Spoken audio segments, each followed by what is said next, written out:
小學統一派位今日起接受報名，北區由於受到跨境學童問題影響，學額唔夠，收表中心大排長龍。有校長估計每2個學童爭1個學位，已經喺外區借學位，意味住爭唔到位嘅學生要跨區返學。黃海寧報導。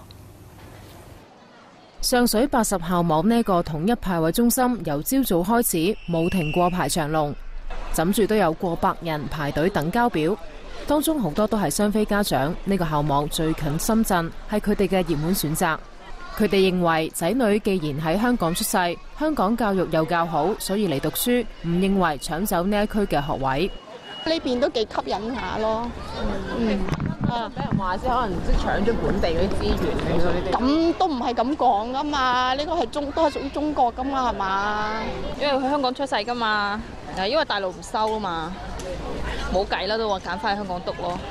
本地家長面對學位不足，競爭越嚟越大，擔心仔女派唔到同區學校，要跨區讀書。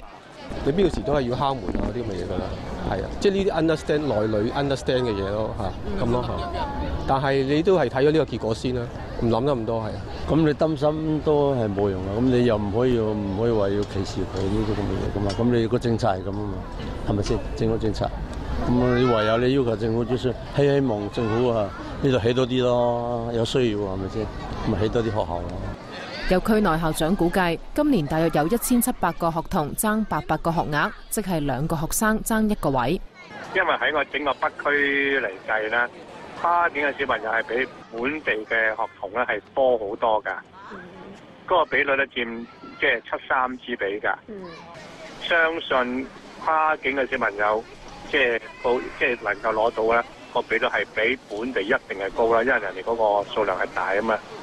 因為學位不足，呢個區要向其他區借超過200個學額，學生可能要跨區去到粉嶺、大埔同埋沙頭角返學。